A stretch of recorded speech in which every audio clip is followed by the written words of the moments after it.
Africa stands at a crossroads. The continent possesses immense potential, rich in both human and natural resources. Yet this potential remains untapped, held back by numerous challenges. Some leaders prioritize public relations over substantive action. They chase headlines while neglecting pressing issues. This creates an illusion of progress, masking underdevelopment. True leadership demands addressing root causes and making difficult decisions. President Isaias Afwerki of Eritrea offers a refreshing alternative to PR-driven leadership. His stance on resource management emphasizes African nations controlling their destinies. Afwerki argues Africa's wealth should benefit its people, not foreign exploiters. He advocates for a united Africa, leveraging collective resources for development. Afwerki's vision is rooted in Africa's unity and strength. Africa's abundant natural resources, while holding immense potential, have often become a source of conflict and underdevelopment. This phenomenon, known as the resource curse, has plagued the continent for decades. Instead of fueling economic growth and prosperity, the extraction of oil, minerals, and other valuable resources has often been accompanied by corruption, environmental degradation, and social unrest.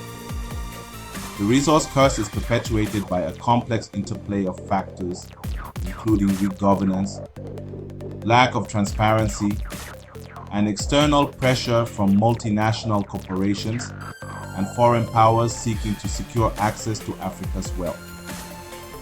These actors often prioritize short-term profits over long-term sustainability, leaving behind a legacy of environmental damage and social inequality.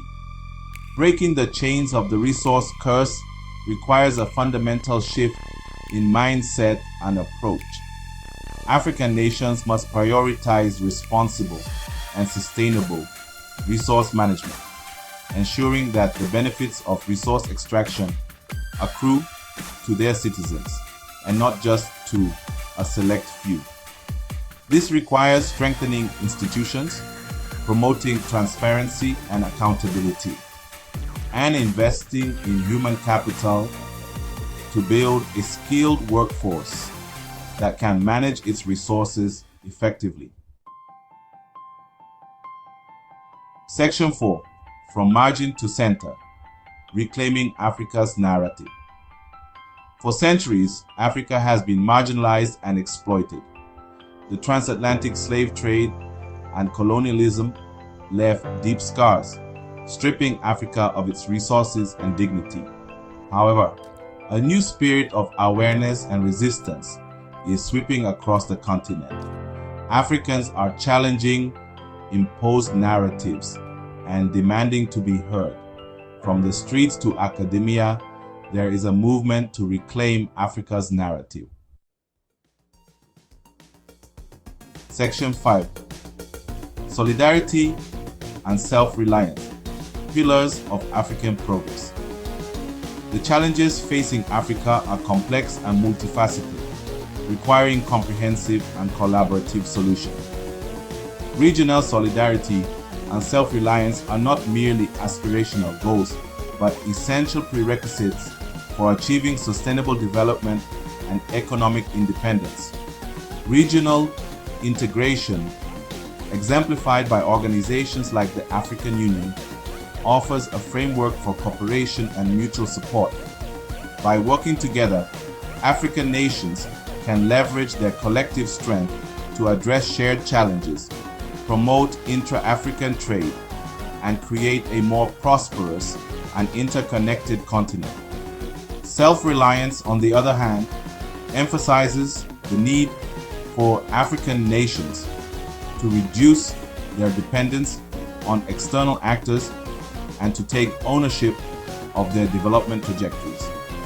This involves investing in local industries, promoting entrepreneurship, and fostering a culture of innovation and creativity.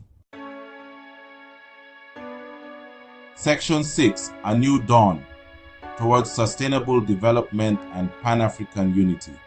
The path ahead for Africa is clear.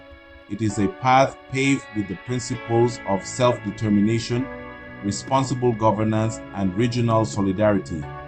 It is a path that leads towards sustainable development, economic independence, and a future where Africa can finally claim its rightful place as an equal partner on the global stage. This journey will require visionary leadership, unwavering commitment, and the active participation of all segments of society.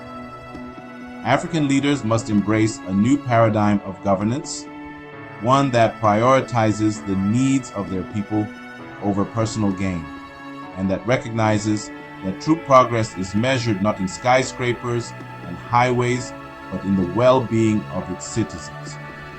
The time has come for Africa to rise. The continent's vast potential awaits, ready to be unleashed by a new generation of leaders and citizens committed to forging a brighter future for all.